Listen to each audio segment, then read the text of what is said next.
Api berkobar dan semakin membesar di permukiman warga Jalan Manggis Srengseng, Jakarta Barat. Kobaran api dari sebuah rumah warga ini menjalar ke sebuah musola. Sejumlah warga dan petugas pemadam kebakaran berjibaku memadamkan kobaran api.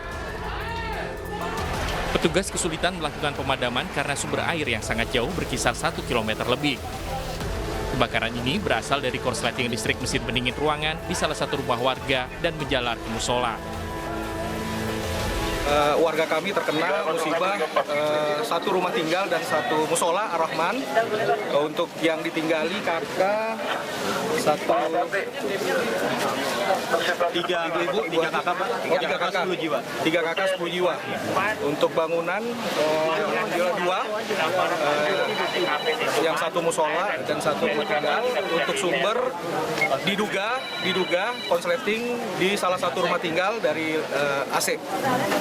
Cuma kendalanya memang soal ambunnya untuk sumber air cukup jauh, hampir 1,5 kilo kalau kita sini. Ya, proses pemadaman tadi berapa lama, Pak? Ya, proses pemadaman sampai proses tinggal penuntasan saja, tapi kita masih perlu sumber air.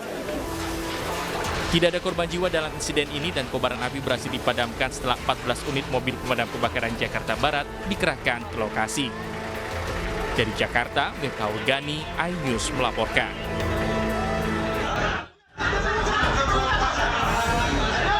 Kericuhan antara petugas dan ahli waris sebuah rumah terjadi saat petugas jurusita Pengadilan Negeri Kota Bekasi, Jawa Barat mengeksekusi rumah tersebut.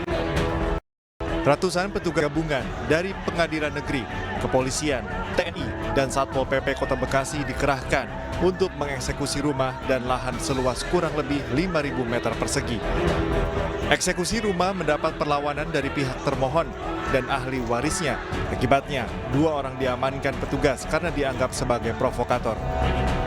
Ya enak kok tinggal jual-jualin. Lampungan saya, kebun saya penuh sama pohon duren, pohon duku, pohon rambutan, pohon macam-macam. Karena isinya rumah, siapa yang jualin kalau bukan anjing omat saudara-daranya. Tuh nyelempat ke situ numpang, tuh mada-mada tuh numpang dia di sini. Panggil orangnya kalau gue percaya. Meski sempat mendapat perlawanan, eksekusi rumah akhirnya berhasil dilakukan petugas dengan mengosongkan seluruh isi rumah. Sementara pihak termohon akan melakukan upaya hukum dengan membuat laporan ke polisi atas dasar pengrusakan. Dari Bekasi, Jawa Barat, Rahmat Hidayat, iNews melaporkan. Dan kami awali iNews siang hari ini, pemirsa, dari ibu kota, sebuah angkutan kota terbakar di Jalan Arteri Pondok Indah, Kebayoran Lama, Jakarta Selatan. Ya, peristiwa ini pun membuat penumpang panik dan sopir yang berada di dalam angkot panik. Beruntung keduanya berhasil selamat. Ini Bang, ada mobil kebakaran di depan tempat yang kemarin ya Bang ya. Bang, posisi di mana? Berapa sekarang di depan nggak ada? Kobaran api membakar sebuah angkutan kota saat melintas di ruas Jalan Arteri Pondok Indah, Kebayoran Lama, Jakarta Selatan. Besarnya kobaran api membuat warga dan sejumlah pengendara yang hendak melintas tak berani mendekat. Petugas penanggulangan kebakaran dan penyelamatan atau Gulkarmat yang tiba di lokasi langsung berusaha memadamkan api yang terus berkobar. Kejadian ini membuat seorang penumpang panik dan turun menyelamatkan diri bersama sang sopir. Dari keterangan saksi di lokasi kejadian, api diduga bersumber dari bagian mesin kendaraan. Akibat kejadian ini, arus lalu lintas dari arah Kebayoran Lama menuju Pondok Indah pun sempat mengalami kemacetan. Kebakaran dari bawahnya, dari bawah tempat duduknya kebakaran. Ini kendaraan dari arah mana mau kemana, Bang? Dari arah Kebayoran Lama ke Lebak Bulus. Saat kejadian ada penumpang, Bang, apa gimana, Bang? Ya, Pak. Ada penumpang saat kejadian? Saat kejadian itu ada penumpang 1 orang di dalam, perempuan, dan juga sopir sendiri. Terus penumpangnya sendiri tadi pas kejadian seperti apa? Pas terjadi itu penumpangnya langsung turun dan melarikan diri untuk menyelamatkan diri. Tidak ada korban jiwa dalam peristiwa ini. Sementara kepastian penyebab kebakaran masih diselidiki Polsek Kebayoran Lama. Dari Jakarta, Rizky Falufi, iNews melaporkan. Pemirsa, marah motornya diserempet di jalanan. 3 pria di mana 2 diantaranya masih di bawah umur mengeroyok seorang ojek online di Bandung, Jawa Barat. Korban pun harus dirawat intensif di rumah sakit karena terluka cukup parah di bagian kepala. Satreskrim Polresta Bandung menangkap 3 pemuda yang menganiaya seorang ojek online di Rancamanyar, Bandung, Jawa Barat. Mirisnya, 2 dari 3 pelaku yang ditangkap masih di bawah umur sehingga tidak dihadirkan dalam gelar perkara. Penganiayaan bermula ketika korban dan salah satu pelaku yang masih di bawah umur tersebut bersenggolan motor yang berujung perkelahian 1 lawan 1. Usai dilerai warga, pelaku yang tidak terima lalu melapor ke 2 pelaku lain. Karena mabuk minuman keras, ketiga pelaku kemudian menganiaya korban menggunakan senjata tajam hingga korban terluka cukup parah di kepala belakang dan harus dirawat intensif di rumah sakit. Atas perbuatannya sempat viral di media sosial. Setelah yang bersangkutan mengetahui bahwa peristiwanya viral, maka yang bersangkutan kabur keluar kota. Namun polisi terus melakukan pencarian dan ada saatnya lengah, kemudian bisa diidentifikasi oleh penyidik dan dilakukan penangkapan terhadap para tersangka. Setelah dilakukan identifikasi dari para pelaku, maka didapatkan informasi juga bahwa pelaku yang di bawah umur itu juga pernah melakukan pembacokan penganiayaan kepada pedagang nasi goreng. Guna mempertanggungjawabkan perbuatannya, ketiga pelaku dijerat pasal pengeroyokan dan kepemilikan senjata dengan ancaman hukuman 7 tahun penjara. Dari Bandung, Jawa Barat, Erik Farizal, iNews melaporkan.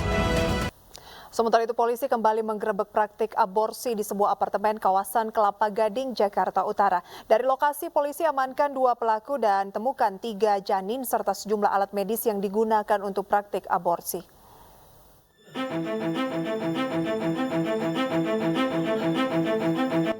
Petugas kepolisian Satreskrim Polsek Kelapa Gading menggerebek sebuah unit apartemen di kawasan Kelapa Gading, Jakarta Utara yang dijadikan sebagai praktik aborsi ilegal. Dari hasil pemeriksaan, praktik aborsi terakhir dilakukan pada 16 Desember lalu. Dalam penggerebekan ini, petugas mengamankan 2 orang perempuan sebagai pelaku, serta mengamankan sejumlah alat medis yang digunakan untuk praktik aborsi. Selain alat-alat tersebut, polisi juga menemukan 3 janin. 1 sempat dibawa ke rumah sakit Polri Kramat Jati namun tidak dapat diselamatkan. Nah, di situ ternyata kita temukan alat-alat kesehatan, lalu ada janin, terus sesuai keterangan dari tersangka yang bersangkutan biasanya membuang janin tersebut di kloset. Lalu setelah kita berkoordinasi dengan pihak manajemen, ditemukan lagi 1 janin di pembuangan tower apartemen. Menurut keterangan pelaku, usai melakukan praktik, dirinya membuang janin tersebut ke kloset. Sementara biaya 1 kali aborsi seharga 2 juta rupiah. Rencana saya mau kubur. Mau kubur? Iya. Ini udah sejak kapan Ibu melakukan hal ini, Bu? Baru, Pak. Biasanya berapa? 2 juta. 2 juta? Ini sasarannya siapa? Biasanya aborsi anak-anak muda atau orang dewasa atau gimana, Bu? Ya, ada ibu rumah tangga. Hingga kini polisi masih melakukan pendalaman dan penyelidikan terkait praktik aborsi ilegal tersebut. Dari Jakarta, Sofyan Firdaus, iNews melaporkan. Pemirsa, seorang pria di Kabupaten Kuningan, Jawa Barat tega menganiaya anaknya sendiri dengan menggergaji jari tangan sang anak. Tidak hanya itu, pelaku juga melakukan kekerasan fisik.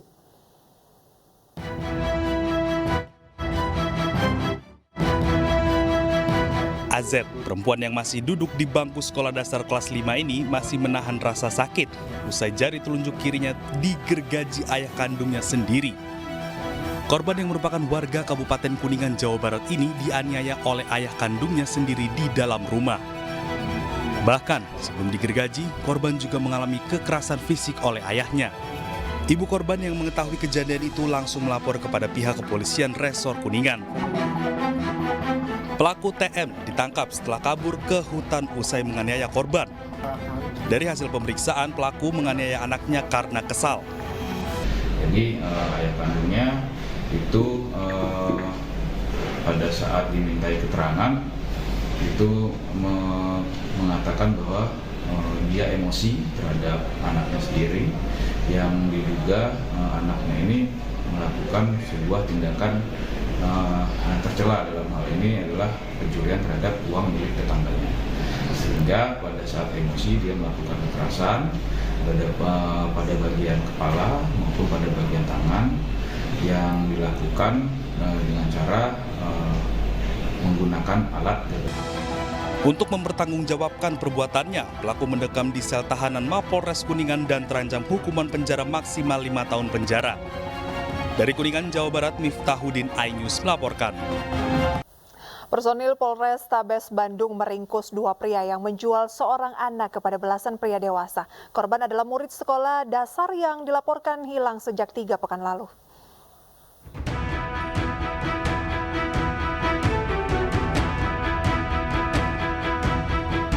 Dua tersangka inisial AD dan DF menjual seorang murid perempuan kelas 6 SD ke belasan pria. Pelaku melakukan transaksi di sebuah apartemen di kawasan Bandung, Jawa Barat. Sebelumnya korban sempat dilaporkan menghilang setelah pamit berangkat ke sekolah. Selain menjual korban ke pria hidung belang, pelaku juga melecehkan korban. Yang menjadi sorotan di sini, pelaku ternyata juga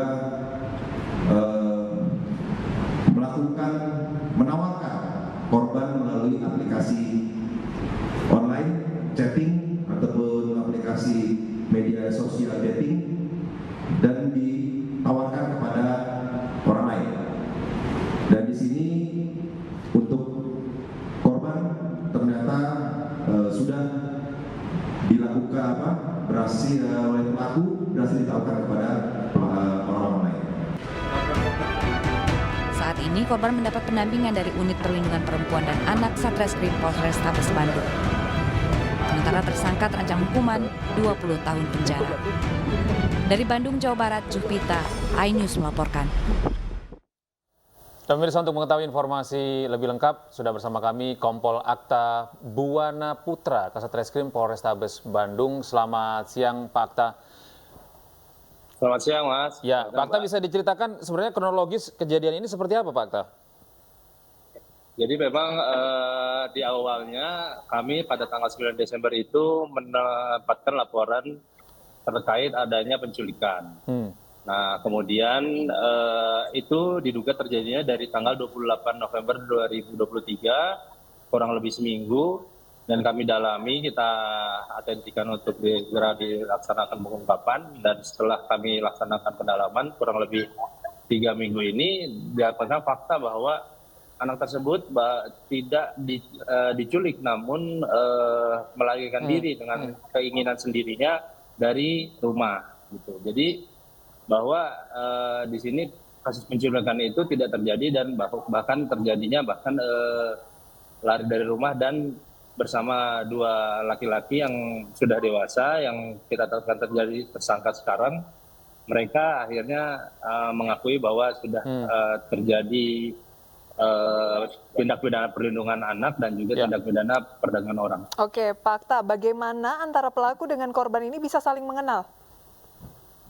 Jadi sebelum tanggal 28 November, memang dari korban ini dengan salah satu pelaku, dengan inisial AD itu, sudah menjalin komunikasi sebelumnya lewat media sosial. Nah, pada saat yang bersangkutan korban ini pergi dari rumah, yang bersangkutan menghubungi saudara AD untuk bisa bersama-sama, dan memang akhirnya bersama-sama dengan berarti dari media sosial AD ini dengan tersangka. Iya, dari media sosial, Mbak. Ya, Pak, ini bagaimana akhirnya tersangka ini bisa tertangkap nih, Pak? Jadi kemarin sekitar tanggal 19 kami intensifkan untuk tim laksanakan penangkapan terhadap terduga pelaku tindak pidana perlindungan anak dan perdagangan orang. Kita dapatkan di salah satu apartemen di Bandung, Mas. Jadi bersamaan juga dengan korban, karena memang setelah kami dalami, korban ini mohon maaf ditawarkan atau dijual melalui aplikasi dating oleh para lelaki yang bersama dengan korban. Ya. Oke, kemudian bagaimana kondisi korban sejauh ini? Sampai sekarang kami titipkan kepada P2 TPA, kemudian juga sedang dalam perlindungan dengan Komisi Perlindungan Anak, dititipkan di shelter yang ada di bawah naungan pemerintah Provinsi Jawa Barat dan pemerintah Kota Bandung, Pak. Ya, Pak Akta, ini kan tentu saja bisa menjadi pelajaran dari kasus ini. Pesan yang bisa Anda sampaikan, Pak, kepada orang tua yang saat ini memiliki anak-anak, terutama yang perempuan dan masih remaja begitu, Pak, agar kejadian seperti ini tidak terulang kembali, Pak Akta. Iya, jadi setelah kami lihat akar permasalahan berawal dari perselisihan di dalam keluarga tersebut, Dan kami menghimbau kepada seluruh orang tua agar lebih bisa peka lagi, kemudian juga lebih mengawasi lagi, karena memang hal-hal seperti ini kalau memang dari dalam keluarganya lebih kuat, insya Allah mudah-mudahan tidak terjadi ke depannya gitu. Jadi kembali lagi ke keluarga yang kuat, insya Allah mudah-mudahan anak-anak kita juga bisa terlindungi dari tindak pidana yang seperti ini. Baik Pak Tat, terima kasih atas informasinya, selamat bertugas kembali. Iya, ini selain pengawasan dari orang tua, tentu saja komunikasi harus dibangun antara anak dan orang tua agar setiap kejadian yang dialami oleh anak-anak bisa langsung diceritakan kepada orang tuanya tanpa harus segan. Iya, betul sekali. Jangan sampai kejadian seperti ini terjadi lagi, apalagi anaknya benar-benar masih di bawah umur SD gitu ya.